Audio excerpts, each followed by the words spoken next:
For as long as I can remember, I've been fascinated by people, by body language, and by the way that all of that stuff works. So today at queenbeing.com, I'm going to give you a whole bunch of little tips and tricks for reading faces and bodies so you can understand people better and so that you can be more aware of what you're conveying to people as you're going out in the world and meeting new people. Let's get started. My name is Angie Atkinson, and on this channel I offer free daily video coaching to help you discover, understand, and overcome narcissistic abuse and toxic relationships. I like to call it toxic relationship rehab. Does that sound good to you? If so, hit that subscribe button and let's get going. All right, we're going to jump right in here. I'm going to just start giving you the business. Here we go.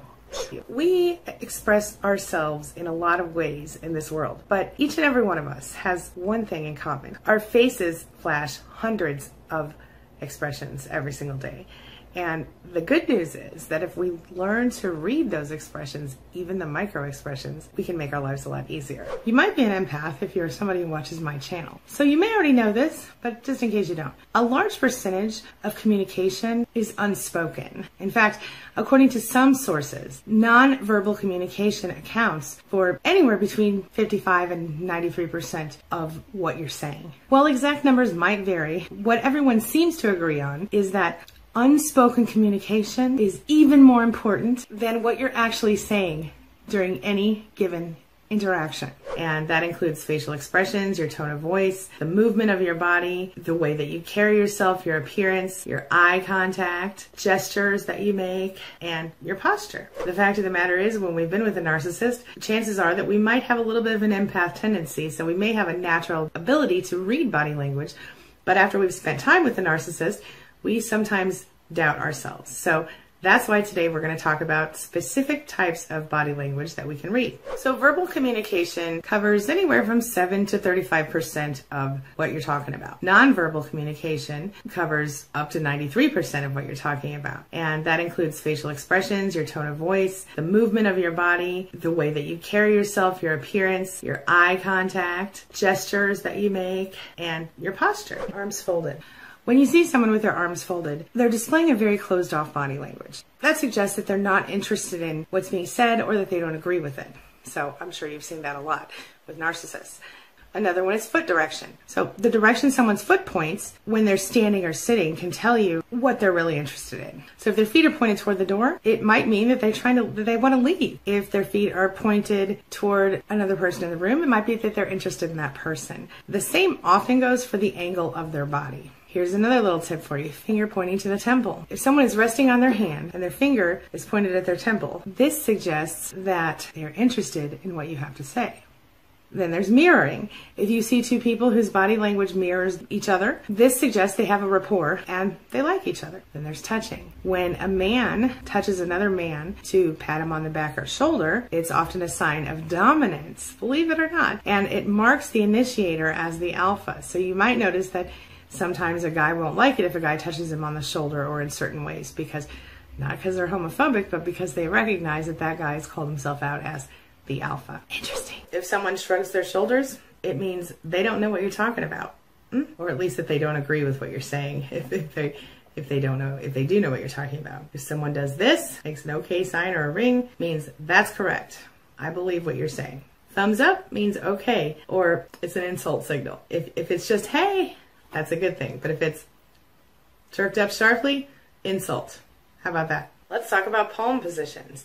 If a person is doing this, it's a submissive palm position. If a person is doing this, it's a dominant palm position. If a person is doing this, it is aggressive. If a person is rubbing their hands together, that's a positive expectation. Ooh, that food looks so good, or whatever. Ooh. If someone's biting their nails, it indicates insecurity. If someone puts their hand on their cheek, maybe they're lost in thought, or maybe they're considering something. If your hand is on your cheek and your brow is furrowed, you might be in deep concentration. What about finger tapping?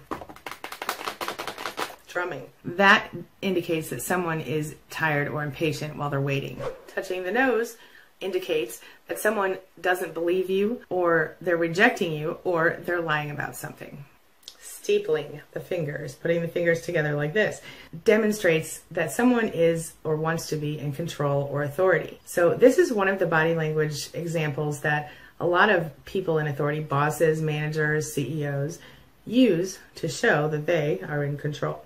Steepling. Oh, putting their head in their hands. That means someone is bored, upset, or ashamed. And that means they don't want to show their face. Bored, upset, or ashamed. You ever see somebody lock their ankles? Well, if you see someone do that, that means that they are apprehensive or they are nervous about what's about to happen. If you see someone stroking their chin or their beard, it means they're deep in thought. It is often done unintentionally when trying to come up with a decision. Ear pulling can mean that someone's trying to make a decision, but they're not clear. They're still indecisive about it. Head nodding means that they're agreeing with you. If they're bowing their head, then it's a submissive gesture that indicates that they are going to go along with your opinions. Lint picking is another one. I find this one fascinating. Picking of imaginary lint or stuff on your shirt or your clothing or your body is another one of the body language examples that kind of displaces the gesture. It's a displacement gesture, which means that someone uses it to show disapproval of the attitudes or opinions of other people around them. So this action makes someone look away from you or from the other person, whoever's doing this, while doing some irrelevant action. So say I'm talking to you, blah, blah, blah, blah, and you don't like what I'm saying, you might just look down at your shirt and start pulling lint. See what I mean? The seated version of the hands on the hips position, when you put your hands behind your head, is used to intimidate or give someone the show that you're so relaxed. It gives the person it's being used against a false sense of security before they might just kind of attack you. Lowered head. That indicates that someone is hiding something. When you lower your head while you're being complimented, you might be shy, you might be feeling ashamed, or you might be just a little timid. It could also mean that you're keeping your distance from the other person, showing disbelief, or just thinking to yourself. If we have a slack jaw, as it's called, or if our mouth falls open, then that indicates that we have been surprised. Or if we flare our nostrils, that suggests hostility. If our eyelids are droopy, well, that might mean that we're tired, or that we're sad. So if we look down, we might feel embarrassed. Or if we look away, we might be flirting. If we stare, we might be crazy. Just kidding. If we're staring at a person, there's usually a reason. It's usually considered aggressive. Standing up straight with your shoulders back, that posture shows that you're feeling confident, and it's often accompanied by walking with brisk strides. A one-sided head tilt, indicates that you're listening with interest in what others are saying. If you're overly tilting your head, it could indicate playfulness, sympathy, flirtation, something like that, especially when accompanied by a smile. However, depending on your eyebrow or mouth gestures, a tilted head could mean that you are confused or maybe challenging someone, so you have to kind of read the whole face in that one, right? If you're looking down and away from the body, this can indicate guilt or shame. So to validate this, you can go right back to the discussion you were having and see if the body language is the same. If you're standing up with your hands on your hips, this can mean readiness, I'm ready to go, let's do this, or aggression. If you're shifting your weight from foot to foot, this could, or just moving your feet in a chair if you're sitting down, this could indicate that you're impatient or you're nervous or you're excited or scared or intimidated. If you're sitting with your legs crossed, kicking one foot, it can mean that you're bored. If you're sitting with your legs apart, you're relaxed. Rubbing your eyes means doubt or disbelief. Walking with your hands in your pocket and hunched shoulders means dejection. Hands clasped behind your back means angry, frustrated, apprehensive. If you're pinching your nose,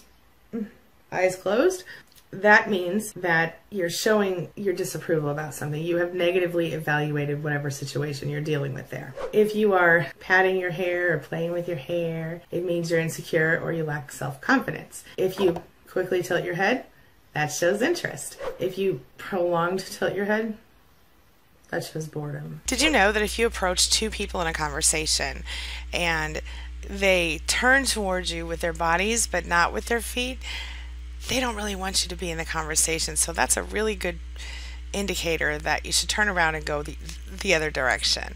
All right. Now, if you walk up to the same two people and they turn their feet toward you as well as their torsos, you're golden. Jump right in there. 7 facial expressions that are universal across humanity. Anger, contempt, disgust, fear, joy, sadness, and surprise. When someone's being genuine, their facial expressions are almost always the same on both sides of their face. So if someone's lying to you, they might be like this. So, you know, talking out the side of their mouth, right? Or they might half smile. And if someone only half smiles, it means they're not really feeling joy. In fact, 6 out of the 7 main emotions, the core emotions that we talked about, are shown typically symmetrically on the face, as in they show on both sides of the face. So if, say, you're dealing with a narcissist, or you're dealing with another difficult type of person, or you just anybody, and you give them a gift and they don't really like it, but they pretend to like it, they may be like, oh, that's great, that's great. Feel me? Another interesting fact is that when we flash those little telling expressions, they last less than 1/25th of a second. So they're kind of hard to catch sometimes if you're not watching. That's why they're called micro expressions, because sometimes, especially when we're trying to deceive someone, we very quickly mask them, and that's why they last only 1/25th of a second. So while they are noticeable to the trained eye, they are easily hideable to most people. But if you watch for them, you can find out what somebody's really thinking or feeling without them even having to be honest with you. If you're dealing with someone who lies a lot, bing, here you go. Here's another thing that I thought you'd find interesting. It's the involuntary movements around your eyes. If you watch, they'll tell you whether somebody's really laughing or not laughing. So they'll have little lines, or their eyes will kind of crinkle up when they're laughing like this. So in a genuine, sincere smile, you're going to see the upturned corners of the lips, and you're going to see the eyes engaging with the smile as well, in whatever way that works in that person's face. Of course, it's really, really easy for anybody to just fake a smile, but if you're going to get a real smile, you're going to see the eyes kind of crinkle up a little bit, you see? So that's another way that you can kind of watch for lying eyes, as it were. Also, on the same token with smiles, if you see somebody do a half smile, it means they're not really feeling whatever they're smiling about, unless that's just their regular smile. Some people really do smile just on one side of their face naturally. Okay, this brings me to the question of the day. And the question of the day is, what would you add to my list? What little body language tips do you have? And number 2, did you learn anything new today from this video? Share your thoughts, share your experiences in the comments below, and let's get a good discussion going. All right? That's all I've got for you right now. Thanks so much for being a part of my day and a part of my life. And hey, thanks for letting me be a part of yours. It really does mean a lot to me. I'll see you soon. It's my mission to teach others what I know to be true. You really can create the life you want. Take care of your body, take care of your soul, nurture the real you, and introduce him or her to the world. Be comfortable in your own skin and in your place in this world. Take your spot, take it now, and the universe will take its cue from you. You feel me? If so, subscribe to my channel. Let's get it done together.